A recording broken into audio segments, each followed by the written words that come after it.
Evolution വഴിയാണ് മനുഷ്യൻ ഉണ്ടായതെങ്കിൽ, അല്ലെങ്കിൽ മൃഗങ്ങളിൽ നിന്നാണ് മനുഷ്യൻ ഉണ്ടായതെങ്കിൽ, എന്തുകൊണ്ടായിരിക്കും മനുഷ്യന്മാർക്ക് മാത്രം പല രാജ്യങ്ങളിലും പല ഭാഷകളും, ഈ മൃഗങ്ങൾക്കെല്ലാത്തിനും ഒരേ ഭാഷയും? അതായത് നമ്മുടെ ഇന്ത്യയിലുണ്ടായ ഒരു പശുവിനെ കൊണ്ട് അമേരിക്കയിൽ ഇട്ടാൽ അവരങ്ങോട്ടും ഇങ്ങോട്ടും സംസാരിക്കും. പക്ഷേ ഇന്ത്യയിലുള്ള ഒരാളെ കൊണ്ട് അമേരിക്കയിൽ ഇട്ട് കഴിഞ്ഞാൽ അവരുടെ ഭാഷ അറിയത്തില്ല, സംസാരിക്കാനായിട്ട് പറ്റത്തില്ല. ഈ ഒരു തലമുറയ്ക്ക് പറ്റും, കാരണം മൊബൈൽ ഫോൺ ഉണ്ട്, ബാക്കി കാര്യങ്ങളൊക്കെ ഉണ്ട്. ബൈബിളിൽ അതിനുള്ള ഉത്തരവുണ്ട്, ഞാനത് കമന്റ് ബോക്സിൽ ഇട്ടേക്കാം. ആമേൻ. കൊള്ളാം. നല്ല സംശയമാണ്, നല്ല സൂപ്പർ സംശയമാണ്, അതിനകത്ത് യാതൊരു സംശയവും വേണ്ട. പക്ഷേ ഇവിടെ ഒരു പ്രശ്നം പറ്റിപ്പോയതെന്ന് അറിയാമോ? ഇതിനുള്ള ഉത്തരം ബൈബിളിലുണ്ടെന്ന് പറഞ്ഞില്ലേ, അവിടെയാണ് പ്രശ്നം പറ്റിപ്പോയത്. അതായത് എന്ത് സംശയം ഉണ്ടായാലും കറങ്ങിത്തിരിഞ്ഞ് അവസാനം മതപുസ്തകത്തിനകത്ത് ഇതുണ്ടോയെന്ന് നോക്കുന്നിടത്താണ് അവിടെയാണ് വൻ പരാജയമായി പോകുന്നത്. വിശ്വാസികളെ, ഇപ്പം ഞാൻ ഇദ്ദേഹത്തോട് വ്യക്തിപരമായിട്ട് പറയുന്ന ഒരു കാര്യമല്ല, എനിക്ക് ഇദ്ദേഹത്തെ അറിയത്തുമില്ല. പക്ഷേ ഇദ്ദേഹത്തെ അനുകൂലിക്കുന്ന കുറേ ആൾക്കാരുടെ കമൻറ്റുകൾ ഞാൻ ഇതിനകത്ത് കണ്ടു. അപ്പം വിശ്വാസികളോട് മൊത്തത്തിലാണ് ഞാൻ ഈ പറയാൻ പോകുന്നത്. നിങ്ങൾക്ക് പറ്റുവാണെന്നുണ്ടെങ്കിൽ നിങ്ങൾ ഈ വീഡിയോ സ്കിപ്പ് അടിക്കാതെ ഒന്ന് കണ്ടു നോക്ക്. നിങ്ങളുടെ ചീട്ടുകൊട്ടാരം ഞാൻ ഇപ്പോൾ പൊളിച്ചു തരാം, അല്ലെങ്കിൽ നിങ്ങളുടെ സംശയം ഞാൻ ഇപ്പം മാറ്റിത്തരാം.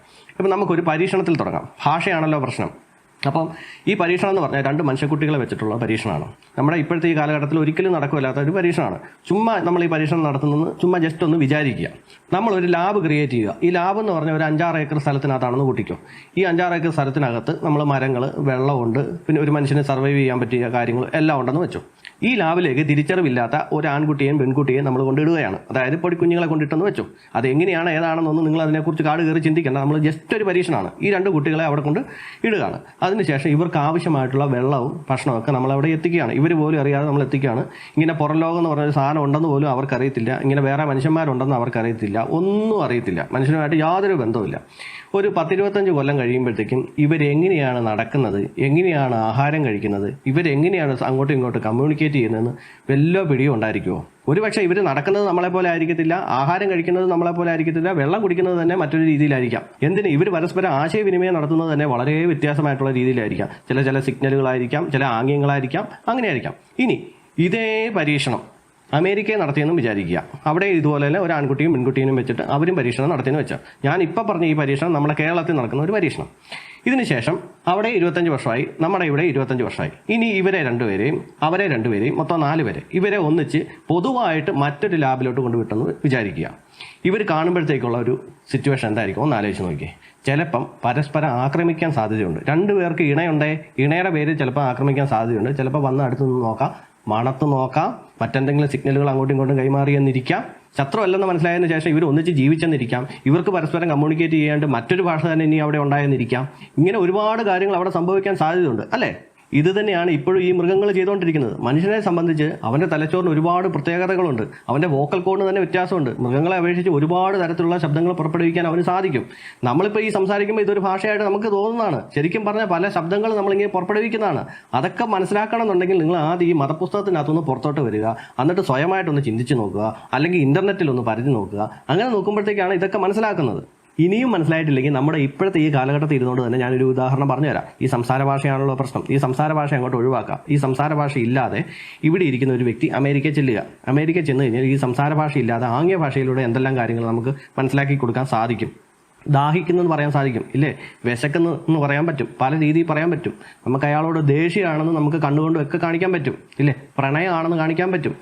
എനിക്ക് നിങ്ങളോട് പ്രശ്നമൊന്നുമില്ല, ഞാൻ സൗഹാർദ്ദപരമായിട്ടാണ് നിൽക്കുന്നതെന്ന് നമുക്ക് മുഖം കൊണ്ടൊക്കെ കാണിക്കാൻ പറ്റും. അങ്ങനെ പല രീതിയിൽ കൈകൊണ്ടും കാലുകൊണ്ടും പുരികങ്ങൾ കൊണ്ടും കണ്ണുകൊണ്ടും ഒക്കെ നമുക്ക് പല രീതിയിൽ ആംഗ്യങ്ങൾ കാണിച്ച് അവരെ നമ്മൾ ശത്രു അല്ലെന്നോ അങ്ങനെ പല രീതിയിലും നമുക്ക് പല കാര്യങ്ങളും നമുക്ക് അവരുമായിട്ട് കമ്മ്യൂണിക്കേറ്റ് ചെയ്യാൻ പറ്റും, ഇല്ലേ? ഇതൊക്കെ തന്നെയാണ് മൃഗങ്ങളും ഇപ്പോൾ ചെയ്യുന്നത്.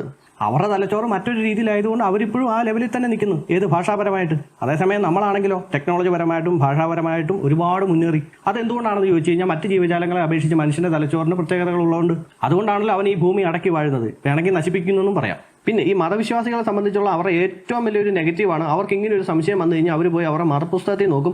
അതിനകത്ത് എന്തെങ്കിലും ഒരു കാര്യം എഴുതി വെച്ചിട്ടുണ്ടെങ്കിൽ അവർക്ക് അത് മതി. അതായത് ഭൂമി എങ്ങനെ ഉണ്ടായി, ദൈവം സൃഷ്ടിച്ചു, അവർ പ്രശ്നം കഴിഞ്ഞു. മനുഷ്യൻ എങ്ങനെ ഉണ്ടായി, ദൈവം സൃഷ്ടിച്ചു, പ്രശ്നം കഴിഞ്ഞു. അങ്ങനെയാണോ? ഇങ്ങനെ ഇപ്പോൾ ഈ ഭാഷയെക്കുറിച്ച് ഒരു സംശയം വന്നു കഴിഞ്ഞാൽ ഓടിപ്പോയി മതപുസ്തകത്തിലാണോ നോക്കണ്ടേ? അതിനെക്കുറിച്ച് അറിയാവുന്ന ആൾക്കാരോട് സംസാരിക്കുക, അല്ലെങ്കിൽ സ്വയമായിട്ട് ഇരുന്നൊന്ന് ആലോചിക്കുക, പ്രകൃതിയിലോട്ട് നോക്കുക, മറ്റ് ജീവജാലങ്ങളെ നോക്കുക, അവർ തമ്മിൽ പരസ്പരം കമ്മ്യൂണിക്കേറ്റ് ചെയ്യുന്നത് എങ്ങനെയാണെന്ന് നോക്കുക. ഇപ്പോൾ ഈ ഭാഷയെക്കുറിച്ച് സംശയം ഉണ്ടായ വ്യക്തിക്ക് പോലും ഈ സംശയം ഉണ്ടായപ്പോൾ അദ്ദേഹം ആദ്യം പോയി നോക്കിയത് അദ്ദേഹത്തിന്റെ മതപുസ്തകമായിട്ടുള്ള ബൈബിളിലാണ്. ബൈബിളിൽ ആൻസർ കിട്ടി, അദ്ദേഹം സംതൃപ്തനായി. ആ ആൻസർ ഞാനൊന്ന് വായിക്കാം, കമന്റ് ബോക്സിൽ പിൻ ചെയ്ത് വെച്ചിരിക്കുന്നത്.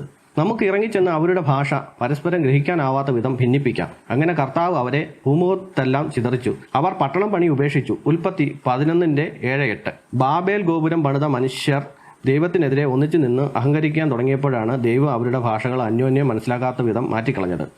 അവർക്ക് തമ്മിൽ ആശയവിനിമയം നടത്താൻ കഴിയാതെ വന്നതോടെ ഗോപുരത്തിന്റെ പണി തടസ്സപ്പെടുകയും അവർ ഭൂമിയിൽ പലയിടങ്ങളിലായി ചിതറിപ്പോവുകയും ചെയ്തു.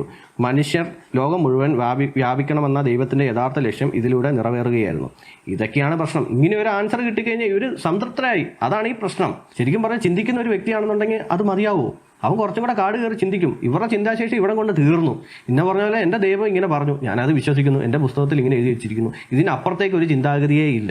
ഈ വ്യക്തിക്ക് ഭാഷാപരമായിട്ട് മാത്രം ഇങ്ങനെ ഒരു സംശയം ഉണ്ടായല്ലോ. ഏതാ, പല നാടുകളിൽ പലതരത്തിലുള്ള ഭാഷകൾ മനുഷ്യന്, പക്ഷേ മൃഗങ്ങൾക്ക് മാത്രം ഒരൊറ്റ ഭാഷ എന്നുള്ള ഒരു സംശയമാണല്ലോ ഉള്ളത്.